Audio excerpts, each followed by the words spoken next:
runtii waxaan aad iyo aad ugu mahadcelinaynaa ilaahay subxaanahu watacaala oo nasoo waafajiyey oo haddana noo nimceey oo barwaaqadan iyo qabuulgan iyo meelaha qaarna rooba ka da-ay meelaha qaar rooba ka da-ay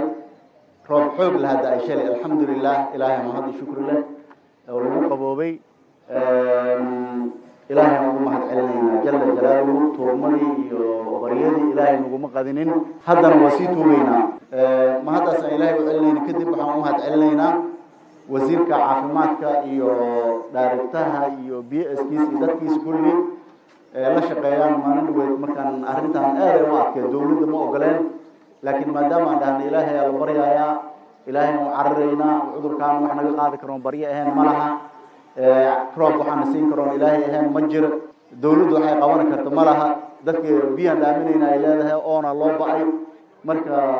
ilaahay aan baryaynaa waa idiin ducaynaynaa nadaayaan dhahnay marka waxay dhaheen shuruudii hadda sheekh aad sheegay ayna soo fareen shuruudaas maaha meeshaan kilix maaha hataa masaajidada ayay soo fareen oo la dhahay in lagu dhaqmo kow meesha lagu tukanayo qulataynada meesha lagu weysaysanayo waa in la xiro masaajidada dhan meesha lagu weysaysanayo aan lagu arkin hal la xiro ayaa la dhahay maxaa yeele waa meelaha inta badan iskugu imaado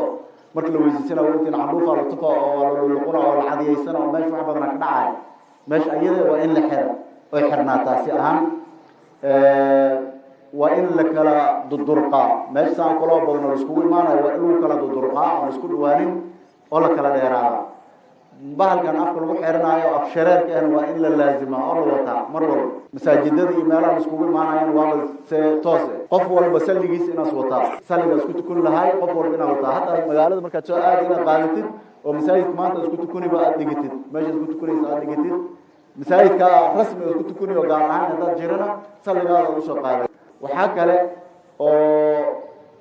lana soo faray dadka wixii 58 sano ka weyn ama xanuuno qabaan dhiig kar iyo sokor iyo waxaas qabaan talaalaa jiray talaalka la doonto talaalka anaga taa waa rabinaan soo talaalo aada laakiin macallin matiida la yiraahdo macallimiinta iyo dadka 58 ka weyn alla talaalaya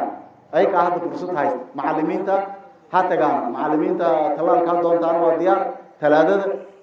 magaran maanta waa holiday ama malayna ma talaadada wixii ka bilaawdo talaalka waa jira ha doontaan macallimiinta iyo qofka 58 sano ka weyn oo xanuuno iyo waxda dareemaay sokor iyo dhiig kar iyo wixii la mid ilaahay kuma galnay in qabna Allah ka caafiye marka dadkaas ay kana meeshaas ha aadan ha booqdaan arrimahaas waa arrimaha noola soo sheegay oo noola soo fari mar walbana aan isku boorino noola sheego waaye